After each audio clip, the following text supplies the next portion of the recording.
All right, so good evening, everyone. My name is Raphael, and I'm the founder at Complete VC Education. We specialize in only VC physics, and today is another session where I'm going to walk you through a motion SAC. So this one's a bit different from ones we've done before. This one is a Year 11, Unit 2 motion SAC. But that being said, this paper is actually pretty hard, okay? And in fact, probably harder than some of your Year 12 motion SACs you guys have at school. So today I'm going to be walking you guys through this paper. If you haven't done this paper already, do try this first at home. Trust me, you're going to learn a lot more first doing this by yourself at home or working it through with me as we go. But definitely attempt and try these questions before you watch me go through them with you. So this paper is 70 minutes long, including 10 minutes of reading time. And you're allowed your typical, calculator, formula sheet, and whatnot. And that's it. So without further ado, guys, I'm going to start going through this paper with you right now. All right, so we'll start with question one. So we'll take a read. A car is traveling right along a highway, 10 meters per second, and the car turns a corner and travels at 10 meters per second. Okay, now traveling east. So it was traveling north before, now it's traveling east.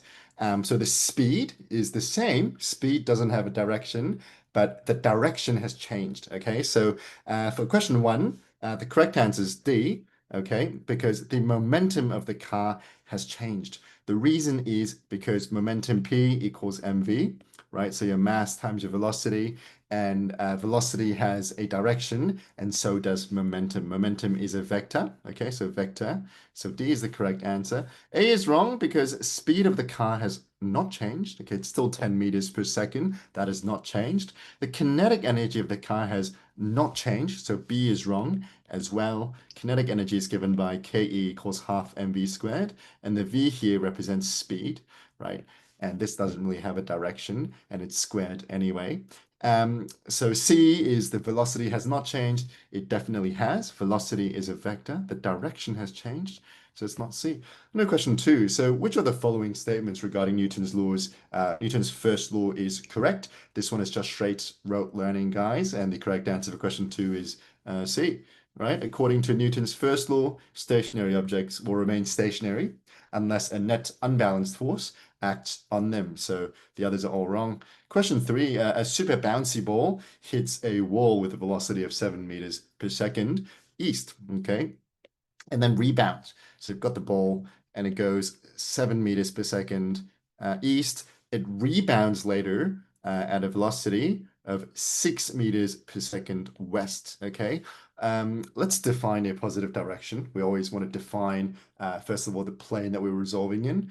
Here we're resolving horizontally or in the left-right axis. And let's define right-hand side or the easterly direction as positive.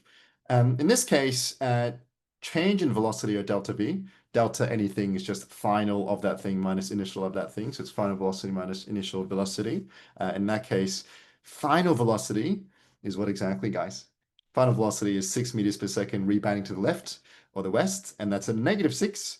And you minus the initial velocity, which was 7 meters per second to the right. So that's just 7. -6 minus -7. Sorry, -6 minus 7 is just -13. We've defined east as a positive direction. So that gets us 13 meters west. And so here, B is the correct answer. Question 4, a stone dropped from rest down a mine shaft takes 3 seconds to reach the bottom. Neglecting air resistance, determine the depth of the mine shaft.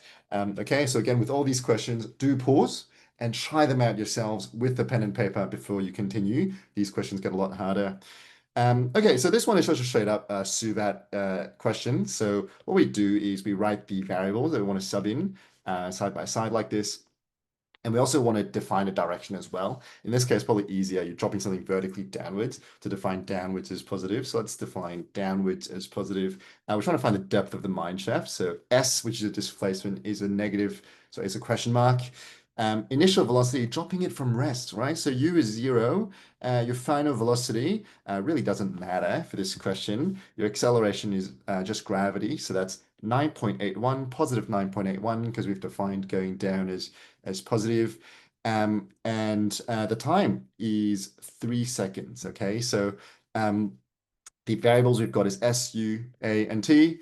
So for this one, we just use the equation S equals UT plus half AT squared, and it should be simple maths. So we plug everything in, right? S equals UT, that cancels out to 0 because U is 0, plus half 9.81 times 3, and we simplify that. We should get the answer, which is 44.1. So B is the correct answer. We'll move on to question 5. So this is a multi-part question. So do take a read of the stem, but we've got a car that's traveling linearly, and we've got a velocity time graph. It's a VT graph we've got here, right? Okay. So question 1 or question 5 is, which of the following is the correct magnitude of the acceleration of the sports car? Now, acceleration, when we're using a velocity time graph to calculate, is determined by the gradient, right? So the gradient, right, of your velocity time graph is your acceleration. Now you might ask, Raph, why is the gradient of a velocity time graph acceleration? Good question. The answer is simple. It's because gradient, right? So we want to calculate the gradient of something. We're doing rise over run, right? Rise over run equals gradient. Now, what's the rise here? The rise is the y-axis. The rise in this case is velocity. So we've got velocity divided by the run. The run, your x-axis is the time. Velocity divided by time. Delta V on delta T is the very definition of acceleration, right? So here, the magnitude of the acceleration of the sports car is simply the gradient. So we pick 2 points. We can pick the 2 widest points, 1 point here, 1 point here. We get 120 on 30. 120 divided by 30 for the gradient gives us 4. So A, 4 meters per second is your answer. Question 6, over the first 10 seconds of your journey, the distance traveled by the car, you want to calculate that. Now, distance, again, when you're given a velocity time graph, you've got a shortcut to calculate that, and that's simply the area. Right, so the area under a VT graph tells you the distance. Again, you might ask, Raph, why is that the case? Again, I'll say it's very simple. It's because the gradient, right? Imagine, right? I'm just going to pick a random box. Let's say you're trying to calculate the area, right, of this square, right? The area is calculated by multiplying the base times the height of this square, right? And what is the base? The base is time, t, right? And the height is velocity, v, right? So to find the area, what you're essentially doing, right, when you're finding the area, is you're multiplying base times height, which is velocity times time. Velocity has units of meters per second, so how many meters you've traveled per second. Time has the units of just seconds, okay? So meters per second multiplied by seconds, the s's cancel out. You're left with meters, which is the distance you've traveled. So the question is asking for how far you've traveled in the first 10 seconds of your journey. So you calculate the area, okay, of the first 10 seconds. So I'm going to draw that out on the board. So 10 seconds would be this triangle here, and the area of a triangle would be given by half base times height for a triangle, which would be half times the base is 10 here, right? Times the height, which is 40. So we get 400 divided by 2, which gets us 200. So B is the correct answer for question 6. Question 7, over the course of the entire, now this is a very hard question, so really try this one out before you listen to me. In the 30-second journey, the car experienced a constant friction force of 150 newtons. Okay, and over this entire journey, the question is asking, which one gives the work done? You want to find the work done, okay, on the car by the engine force.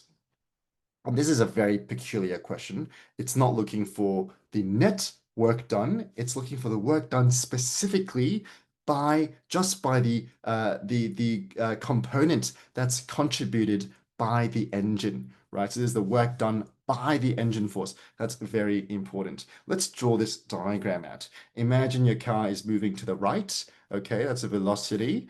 It's got 2 forces that's acting on it, right? It's got the driving engine force. Let's call that engine, right?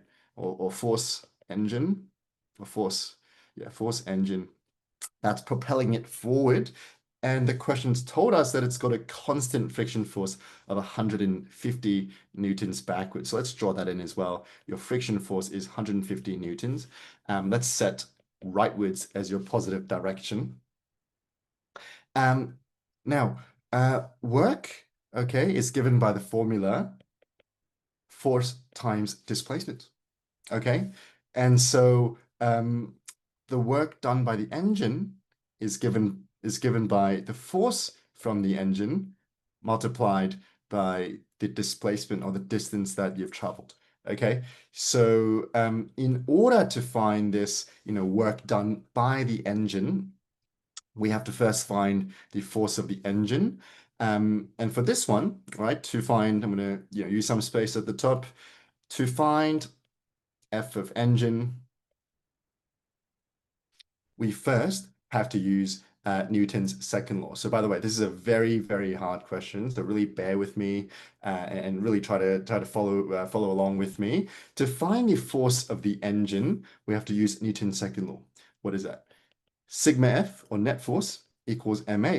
Okay, so you take the car has, again, a forward engine force here and a backward 150 Newton friction force. So we take rightwards as positive. The net force is given to us in the form of F of engine minus the friction force, 150, is equal to the mass of your object. Your car here has a mass of 1,500 kilograms. So equals 1,500 kilograms multiplied by your acceleration, which we've calculated in question 5. That one was 4 meters per second. So you multiply that by 4. Okay, so we get an expression, F engine, right, is equal to, well, 1,500 times 4 is 6,000 plus 150, or 6,150. So that's your F engine, okay? So we'll put this in. So that's equal to 6,150. And now what we're missing is the displacement, right? So how far did the car travel in the first 30 seconds of your journey? To do this one, we again go back to our graph and we find the area under our velocity time graph, remembering that the area under a velocity time graph gives you displacement or distance, right?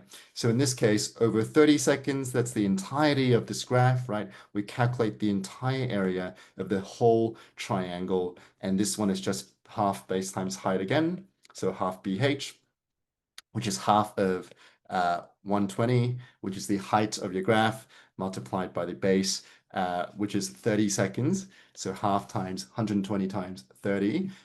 So that should give us, I think, 1,800.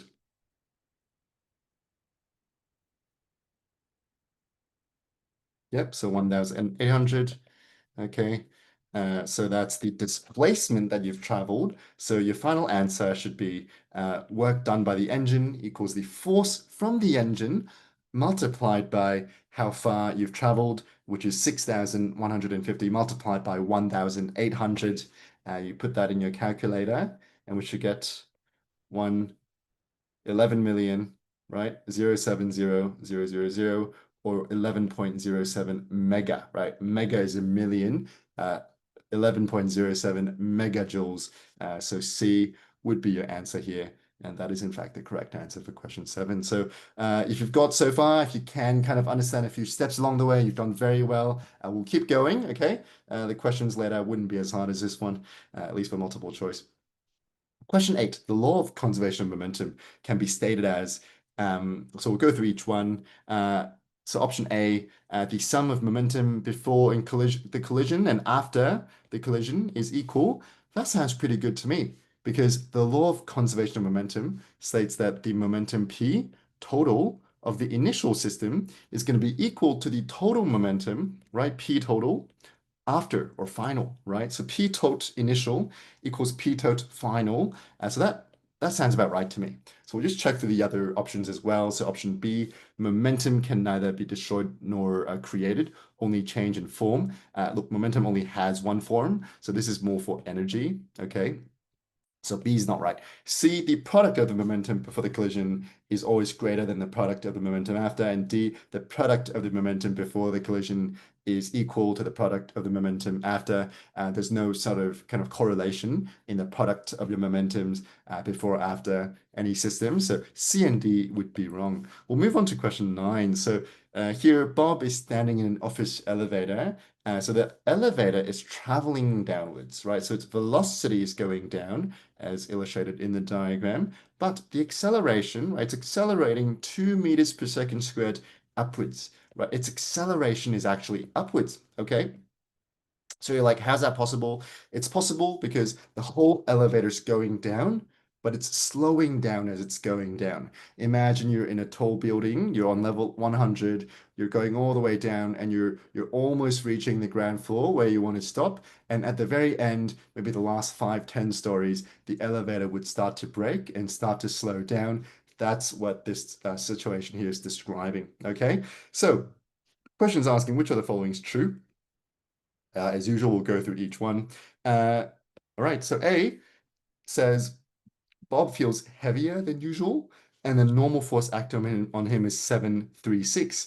To determine whether this is true or not, we have to calculate or determine the normal force that Bob normally experiences, right? So Bob's normal force on the ground, right?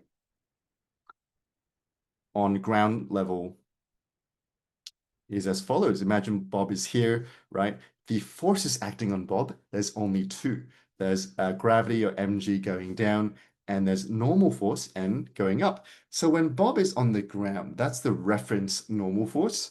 N should be equal to mg because Bob is not accelerating. So when you're on flat ground, you're not accelerating up or down. You're just, you're just there, right? So the normal force has to cancel out with the gravitational force. And so the usual, right, the usual normal force that a person feels would be the mg. And what's the mg? The mass of Bob is 75. So mg of Bob, so Bob's mg would be equal to his mass, so 75 kilograms multiplied by 9.81. And that's it, right? So we multiply that through, we should get 736 newtons. So 736 newtons is the normal force that Bob usually feels, right? The feeling of your weight is determined by your normal force, and 736 is normal. In the case of the elevator, where the whole box is slowing down and it's accelerating upwards, right? The acceleration is 2 meters per second squared upward. Imagine you're in that elevator with Bob and you're going down. You're right about to hit the ground floor. The whole elevator system slows down so that you have a smooth exit. At that last 5, 10 seconds or so, you will feel an upward push, right? You'll feel heavier than usual because the whole acceleration is going up. So the correct answer is that Bob will feel heavier than usual, and the normal force acting on him would be heavier than his normal force, which is 736. In this case, C is the correct answer, and that's question 9. We'll move on to question 10. So here you've got a stationary ball, and the spring is loaded, right?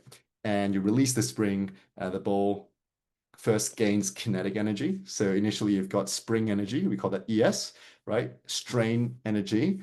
It turns into kinetic energy when you release the spring and the ball's moving, right?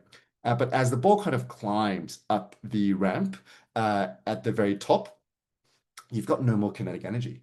And what you have is purely gravitational potential energy. So the correct transitions from ES to KE to GPE, which makes B the correct answer.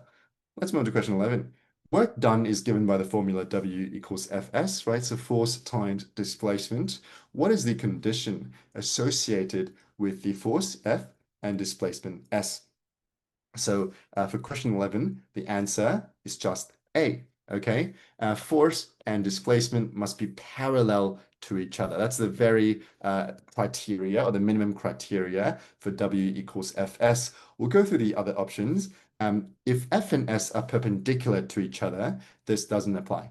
You only have positive work done when the force that you're applying, right? Let's say the ball, once there's got a ball and the ball's moving to the right, that's the displacement, or the S, that you want the ball to travel in, right? In order for you to input energy or to build up work in the ball, you have to apply a force that's in the same direction, right? Or opposite direction. But it has to be in the same plane, in the same parallel plane. Okay, so A is correct. If it's perpendicular, no useful force actually gets translated or transferred into the ball. So B is wrong. And F and S can have either the same direction or the opposite direction. If they're in the same direction, you'd get a positive work done because you're making the object, in this case, the ball, travel faster. You're allowing to gain kinetic energy. If they're in opposite directions, you've got a negative work done because you're taking energy away from the very thing that you're trying to accelerate. So because both of these C and D can work. They're not predetermined criteria for us to use this equation. So C and D are wrong as well. A is the correct answer. Question 12, a 1.5 kilogram cart is moving 2.5 meters per second to the right. Okay, so we'll draw this out. So 1.5 kg. Okay, so it's going at 2.5 meters per second. And a 3 kilogram ball, right, 3 kg, is dropped vertically onto this cart. Okay, what is the speed of the combined cart and load after the ball lands on the cart? So with this one, you want to think about the approaches or the methodologies you could choose from to solve this question. You might be thinking energy, is it to do with finding the kinetic energy? Is it to do with maybe momentum, all right, conservation of momentum, right? Is it a force question? Are we trying to use forces and Newton's second law to solve this one? Or is it a Suvat question, right? Is it Suvat? Who knows, right? So I think the hardest part with question 12 is really determining the approach that you're going to use. But this one, momentum, okay, gives you the best solution, okay? This is a momentum question. Again, we'll define the plane that we're resolving in, and the plane that we're resolving in is horizontal, right? So the horizontal plane is the plane that we're resolving in. And initially, okay, so momentum has the formula P equals mv. All right, so initially, the mass you have is 1.5 kilograms, 1.5, okay? That's your initial mass. Let's call that mi, right? Initial mass, mi, was 1.5 kilograms. And in final mass, the combined mass after the 3 kilogram block is dropped would be 3 kilograms plus your 1.5 kilograms, or 4.5 kilograms. Okay, that's your final mass. Now, there is the law of conservation of momentum that we've encountered before. P, or the momentum of the total system, must stay constant. And initially, the 3 kilogram ball had 0 momentum horizontally, right? This 3 kilogram object had no horizontal momentum.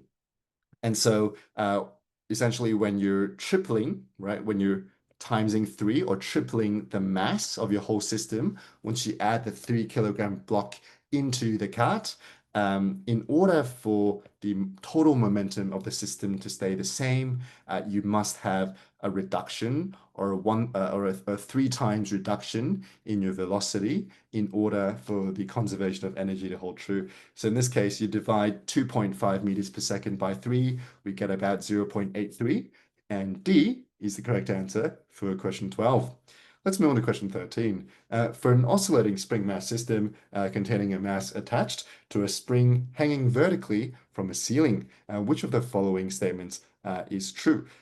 Okay, so we'll go through each one as usual. So part A, the net force on the mass is 0 at the top of the oscillation. That's not true at all. If you're at the top of your oscillation, then you'll have a lot more gravity force pulling down than you have spring force pulling up. That's wrong.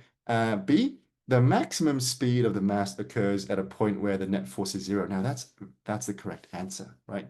Why is that correct? It's very simple. It's because when the net force is 0, when F equals 0, we know that the formula for force is F equals ma, right? Force equals mass times acceleration. When the force is 0, acceleration A is also 0. And when you have a 0 acceleration, that's where maximum speed occurs, because at the maximum speed, you're not speeding up anymore because you're at the maximum speed. You're also not slowing down yet, right? So the point at which you're at your maximum speed is where the acceleration is zero, and thus that's where the net force is zero. So B is the correct answer. C is wrong because the spring potential energy is only zero at the top. At the top, the spring is unstretched, so it hasn't stored any spring energy yet. So it's one instead of two. And the kinetic energy of the hanging mass increases linearly. That's again wrong. Kinetic energy is half mv squared. When you're falling down, your velocity increases quite rapidly. That results in an exponential increase in your kinetic energy. And past your maximum speed, past the equilibrium point, your object would start to slow down again. And the spring force is going to pull it up such that the spring energy that it accumulates, that it takes away from the kinetic energy of your block is also once again going to decrease exponentially. So it's more like an exponential increase, you hit a plateau, and an exponential decrease in terms of plotting the kinetic energy over time of your hanging mass. So D is wrong as well. Question 14. A 3,600 kilogram boat is propelled by a thrust force of 10,800 newtons. The water and air provide a combined resistance of 3,500 newtons. Calculate the magnitude of the acceleration of the speedboat. Okay.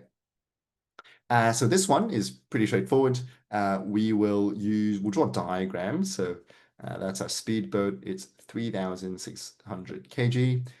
And it's got a thrust force of 10,800 newtons. Going forwards, let's define rightwards as positive. And you've got a resistance, combined resistive force of 3,500 newtons. Okay. The magnitude of the acceleration is given by Newton's second law. Newton's second law comes from, uses the equation sigma F, or sum of forces, equals mass times acceleration. What are the sum of forces that's acting on your boat? You've got 10.8 K going forwards, 3.5 K going backwards. So it's simply 10,800 minus 3,500, right?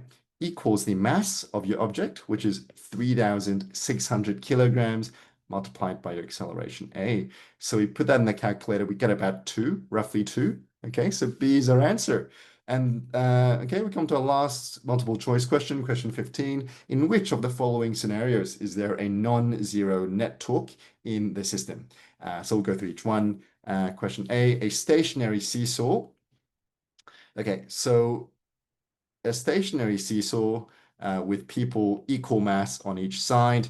In order for an unbalanced torque to form, right? Torque, you need a component of force that's perpendicular to a distance d from the fulcrum. So this is the fulcrum right here, okay? So if there is an unbalanced force, let's say here, that's going up or down, that's acting at a distance that's away from the fulcrum, okay? Then you'll have an unbalanced torque.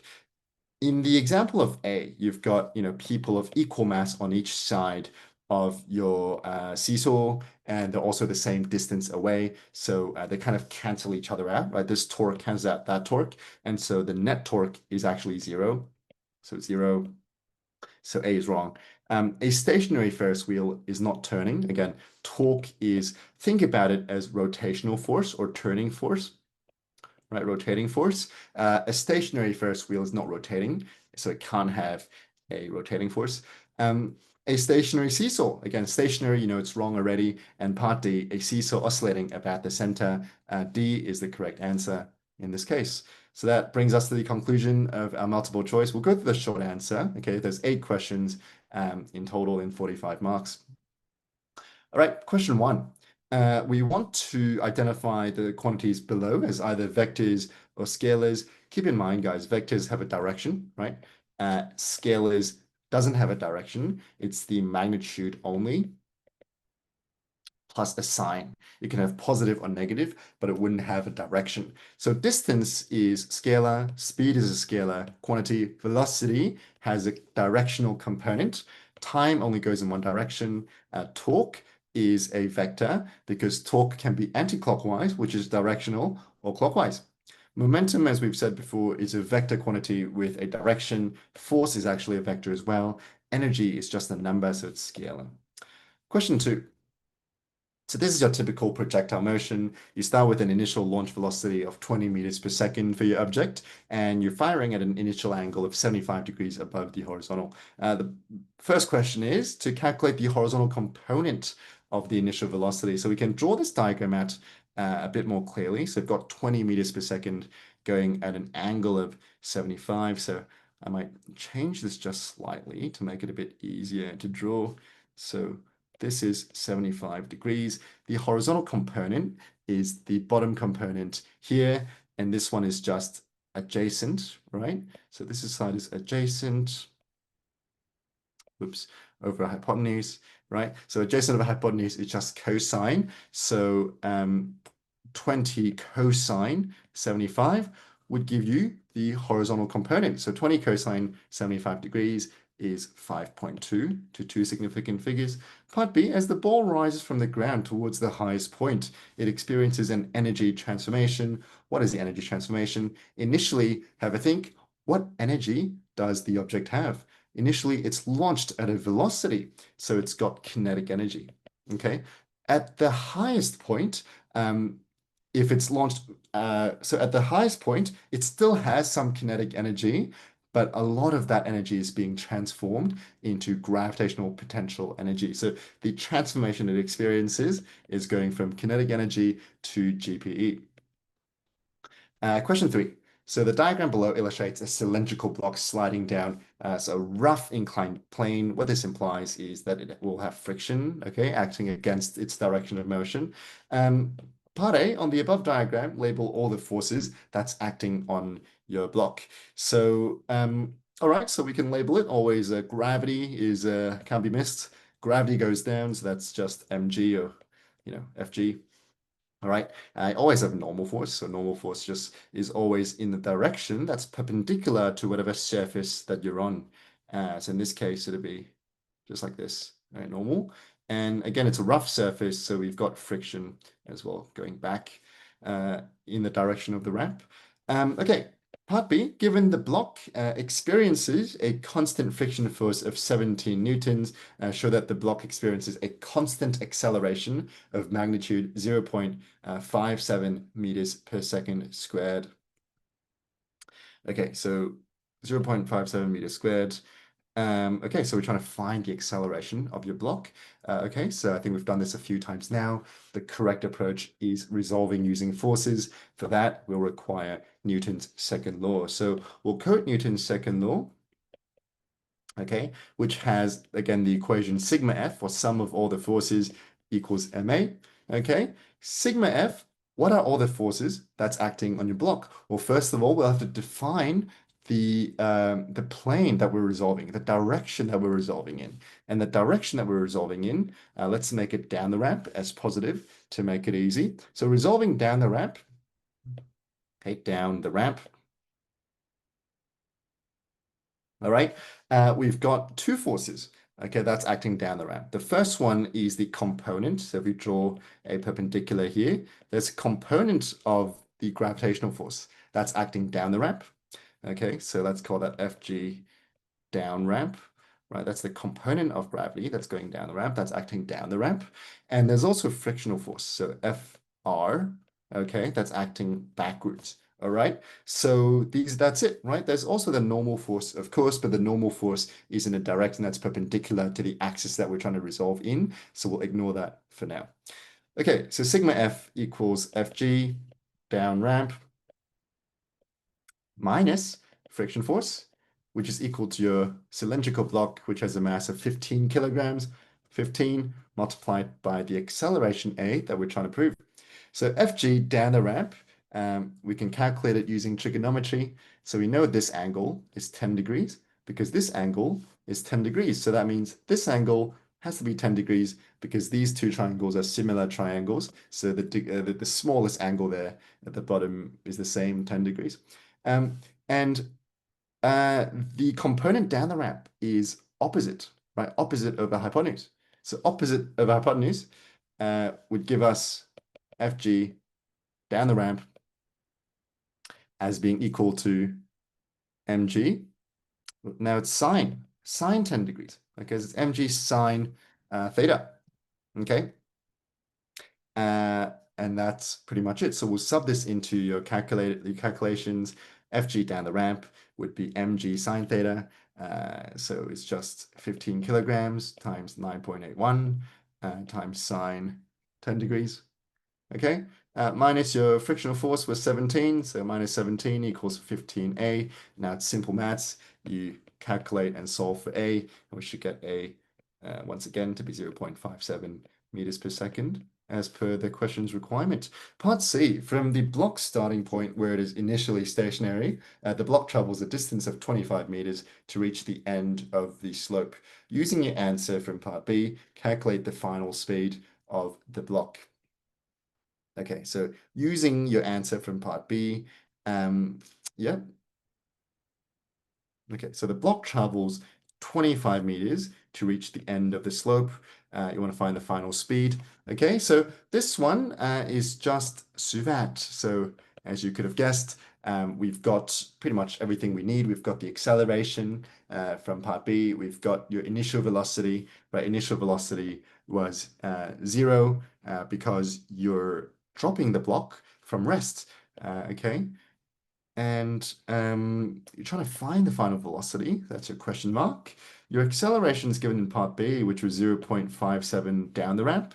And the distance was 25 meters, so we'll just put 25 meters here. The time here is irrelevant. Good. So again, we'll resolve down the ramp, setting down the ramp as positive, and we've got 4 variables, S, U, V, and A, as our working variables. So the equation, you guys got to remember, right? All your suvat equations by heart. V, U, A, and S is V squared equals U squared plus 2AS.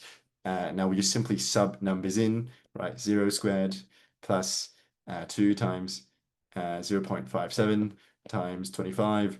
And then we can just square root the whole thing of the answer. And we should get 5.3 meters per second, 2 sig figs is our final answer. Question 4. 2 masses are hanging from a pulley, as shown in the diagram below. Mass 1 is 5 kilograms and mass 2 is 7.5 kilograms. Part A, you want to label all the forces acting on M1 and M2. So let's do that. You've obviously got gravity. So gravity acting on M1 would be M1G. Okay. And forces acting on M2 would be M2G, right? Gravity, right? Fg of 2, right? And this one is Fg of 1. There's also tension force, right? So there's tension force pulling M2 upwards, and there's also tension force pulling M1 upwards. Now, this T and that T, they're the same, okay? They're the same magnitude because when you unwind this string, it's one string. Tension in a string is just tension. When you pull a string, apart, the tension force you apply acts equally on both sides, pulling both sides closer to each other. So that's why these 2 tension forces acting on both masses are the same value. T and T are the same.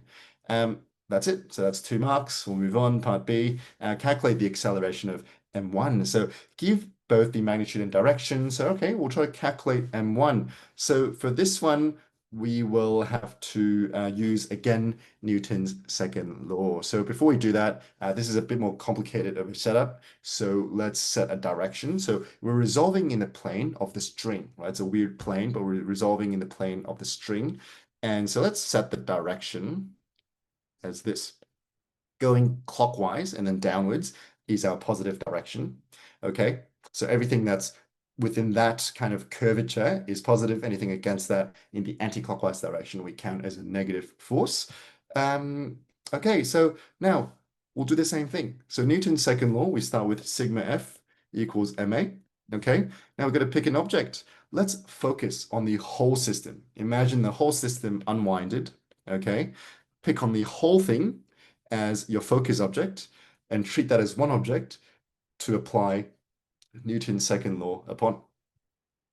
Now, what are the forces acting on this object as a whole, right? As a whole, there is, the force of M2, M2's gravity, so M2G pulling it forward, and force of M1's gravity pulling it back. Sure, there's some tension and stuff happening in the middle, but because we're focusing on the whole object as an entire system to focus on, what's happening within that system doesn't really affect us when we're doing this resolution. So sigma F would just be M2G in the positive direction minus M1G, all right, which gives you your net force, which is Ma. Now, the mass of the whole system is the mass of M1 plus M2, which is 5 plus 7.5. So 5 plus 7.5 here, and we're trying to find the acceleration. So A is our unknown variable. So let's plug in our values. So M2 minus M1, so that's 7.5, right, minus 5 times 9.8, that's G, equals 12.5 A. So we get A to be equal to 2 meters per second squared, and that's in the positive direction. So it's going, kind of clockwise downwards, which means M2 would be going down, velocity or acceleration would be downwards, and M1's acceleration would be upwards. So here our final answer would be 2 meters per second, and it's going to be upwards, okay? Because the question's asking for the acceleration of M1. All right, so that's part B. Part C, calculate the magnitude of the tension force acting on M2. All right, so for this one, we do the exact same thing. So guys, motion, if you want to do well in this area of study, you better master Newton's second law, especially when applied to much more complicated settings. And there's going to be much, much more complicated setups in year 12 motion, which you can think of as year 11 motion, but a lot harder, right? So these are things that we get through in our tutoring. So Complete VC, we offer plenty of support, teaching, guidance, as well as solutions and resources that we walk through with you, with all our students, to achieve fantastic results. So if this is something that you're interested in, do reach out to my team and we'll get in touch with you guys and we can talk. But anyway, back to calculating tension for M2. Here you do the exact same thing. Sigma F equals Ma. And again, we want to find an object to focus on. Let's focus on M2, right? So we look at M2, we can draw it out again. M2's here. You've got a downward gravity force, M2G, going down, and tension force, T, that's going up. So here, let's sub in the numbers, right? So sigma F, sum of the forces, equals M2G, going down, that's positive, minus tension is pulling in the negative direction, right? It's pulling upwards. That's the negative direction as we've defined it, equals mass times acceleration. We're focusing on mass 2. So M is the mass of M2. M2 has a mass of 7.5. So we'll plug that in, 7.5. And we know the acceleration of the whole system was 2 meters per second squared. That's going to be the same acceleration as M2 just by itself. So put 2 there, okay? And we resolve for this one. So M2, 7.5 times 9.81 minus T equals 7.5 times 2, okay? And so we should get a final answer to be 59. 59 is the tension force within the string. Okay. Question 5. You're an astronaut on a mission to Mars. Your journey begins with a rendezvous with the International Space Station. As your spaceship approaches the space station, you realize that your co-pilot has made a fatal error, and rather than a nice soft docking, you're about to collide, right? Your spaceship's going to collide with the ISS. The space station and your spaceship both have the same momentum, or momenta, plural, as they approach collision, and are both 5 meters. They're both 5 meters away from the point of collision, okay? Assume that the mass of the space station is greater, and of course it would be, rather than the mass of the spaceship. To avoid the collision, we must decide which object to stop. To answer this first, we need to consider, so part A, which object is traveling faster, right? So that's the first question. Which object, space station or the spaceship, is traveling faster, okay? So to calculate this, we have to get a hint from the question, which is the fact that they both have the same momenta. So P equals mv. The P, or the momentum of the spaceship, is the same as the momentum of the space station. Now, if P is the same, right, because the space station has a much bigger mass, right, its velocity would be smaller, right? So that's for the space station, right? Space station's bigger. Okay, so space station is bigger, so it's got a bigger mass. To have the same momentum, right, to fix this one with your spaceship, your space station must be traveling a lot slower to have the same momentum. And so therefore, the faster object would be your spaceship. Okay. Right, part B. Which object requires more work to stop? For this one, we have to recall our second definition of work. So there's many ways you can define work, and in year 12, we'll learn even more ways for defining work. One of the ways we've learned before was W equals F times S, force times displacement. However, the one that applies here is the second, probably the second most important definition of work, which is have a think, right? Work is also defined as change or delta energy, right? Work is defined as change in energy. That's a very definition of work. And what type of energy, you ask? Kinetic energy, right? Work is defined as change in kinetic energy. Kinetic energy, you can think of it as the currency of physics, right? When you increase your kinetic energy, we're doing work for you. When we decrease your kinetic energy, we're taking work away from you. That's what's happening. So to determine what requires more work to stop, we have to determine which object, the spaceship, so we've got the spaceship, right, vs the ISS, would have a greater kinetic energy required to stop it. So work is equal to kinetic energy, so half mv squared, okay? And there's another way to write kinetic energy, which is p squared on 2m. So write this down, guys. This one is not in your formula sheets, one of those shortcut formulas that comes in very handy. Why does p squared over 2m give you kinetic energy? It's very simple. P is equal to mv. When you square p, right, you get m squared v squared. M squared v squared divided by your 2m gives you half mv squared. So we can write kinetic energy in the form of p squared on m. Why do we have to write it this way? Because this allows us to solve the question very easily. Recall from the STEM that both objects, the spaceship and the ISS, they have the same momenta, right? So same momentum.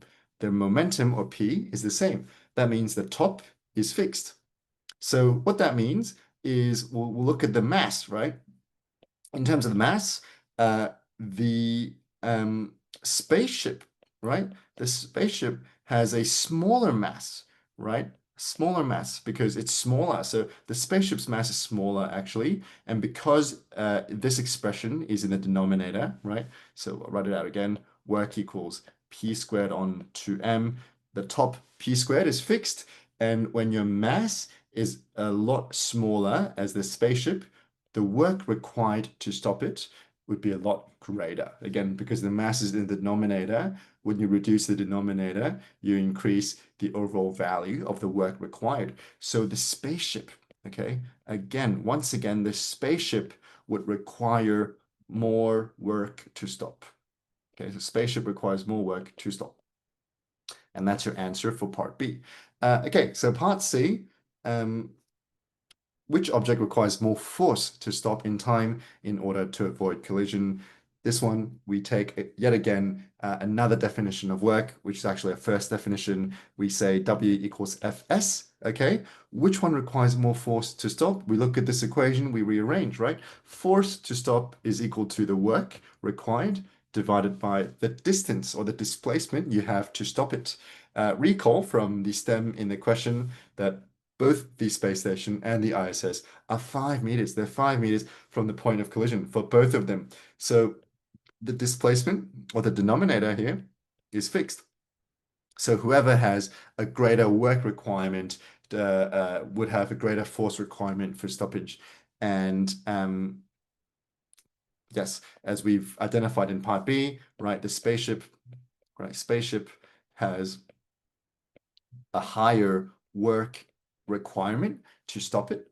And because it's got a higher work requirement to stop it in this equation, F equals WS. So therefore, spaceship requires more force to stop. Okay, that's question 5. Let's move on. Question 6. Due to an engine failure, 2 tugboats are required, so one here and one here, to pull the ship to get back to the docking area. The tension forces on the ropes are 1,000 newtons and 800 newtons respectively, and you've got a bird's eye view of the situation. The question wants us to calculate the magnitude of the net force.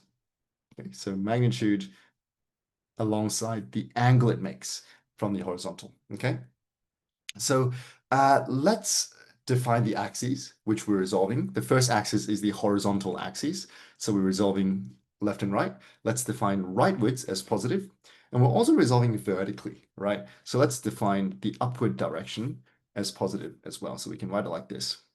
All right. Okay, so let's go and calculate the net force. So we're summing up both of these forces in their respective directions to calculate the net force for this question. Let's start by resolving horizontally, right? So resolving horizontally, okay? So we look at the horizontal forces. You've got 1,000 newtons, and the horizontal component of this force is 1,000 newtons cosine 30. It's adjacent over hypotenuse. So horizontally, we've got 1,000 newtons cosine 30 plus 800 newtons cosine 45. That gets us the horizontal component of the 800 Newton force. And that gets us, so let's call this Fx, right, horizontal force. This one is 1432 to the right. It's a positive direction, okay? And now we can resolve vertically as well. So resolving vertically.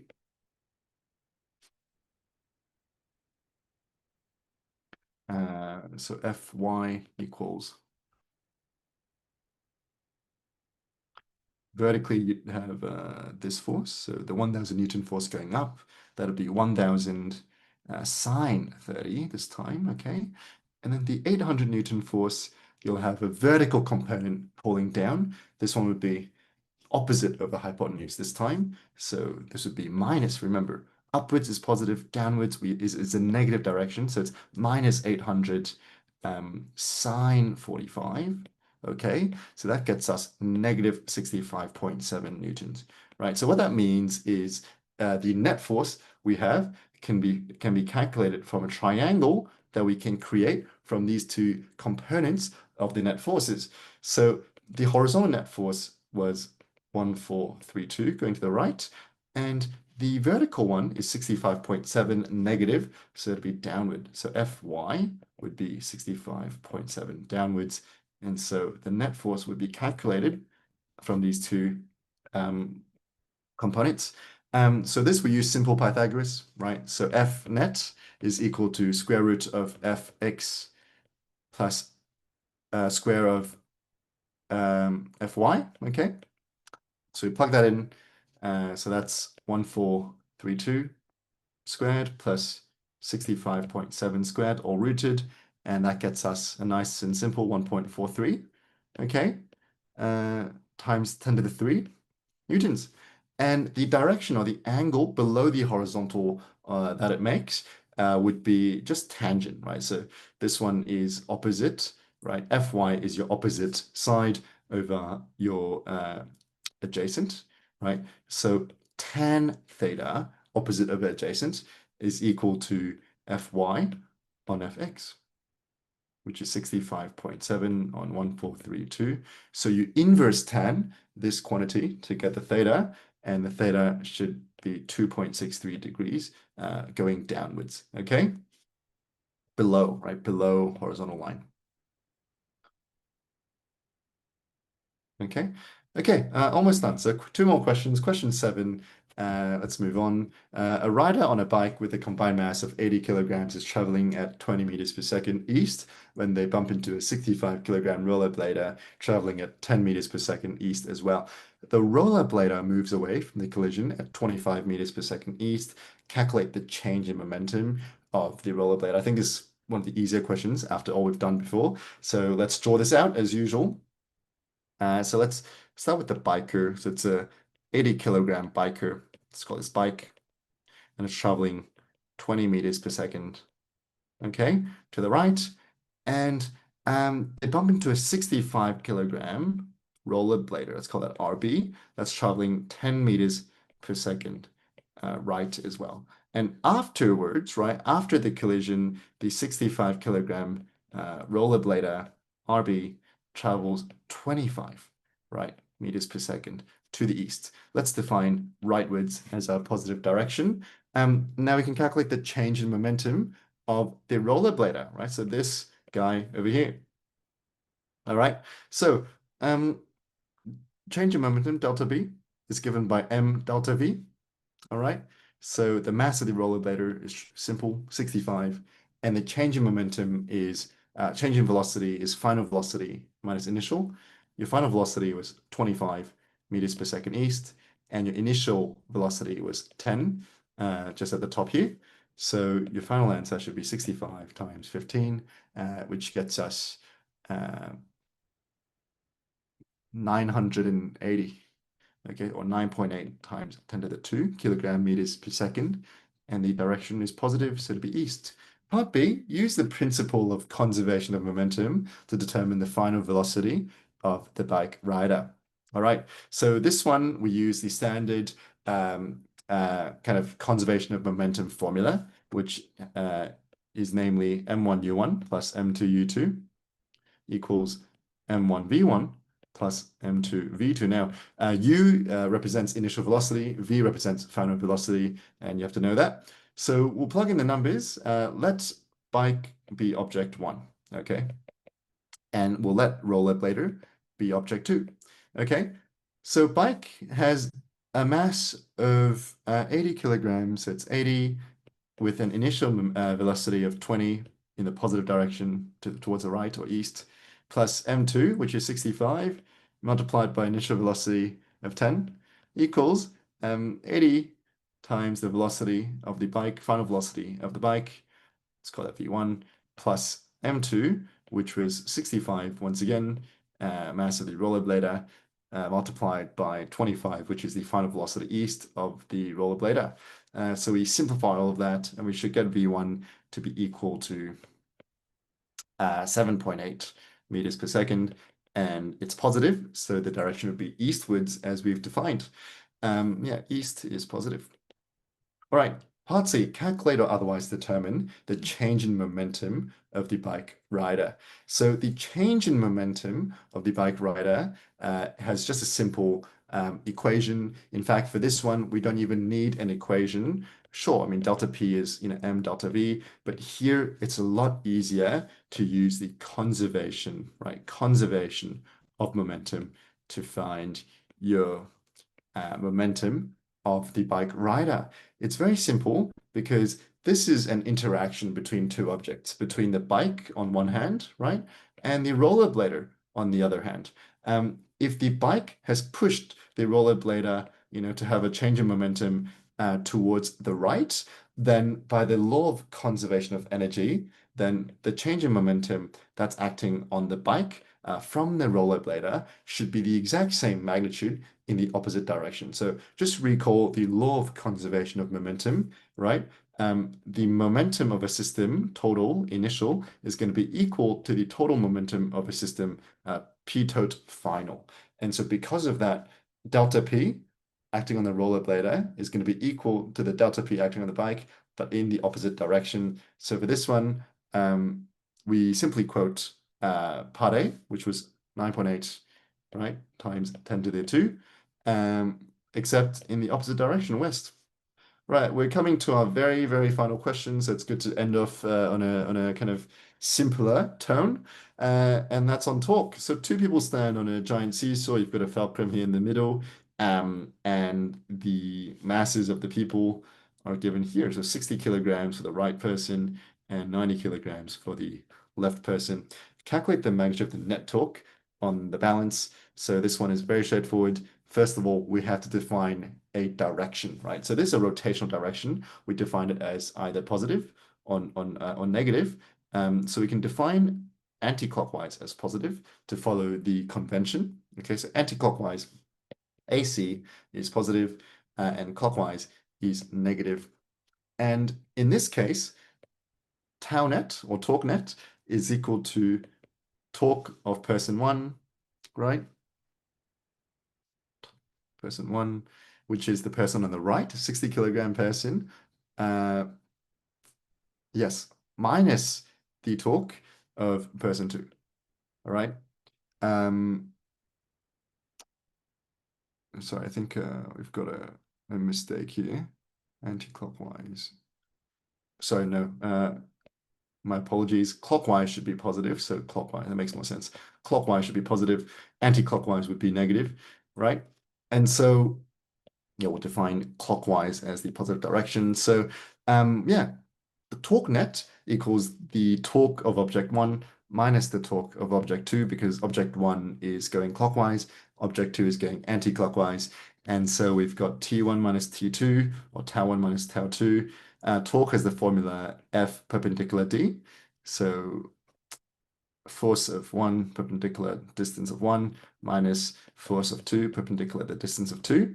That's equal to mg, so m1g perpendicular d minus m2g perpendicular d2, right? So m1g is just 60 times 9.81 times 1.5, and then you minus your object 2, which is 90 kilograms times 9.81 times the distance from your fulcrum. So I think there's a mistake here.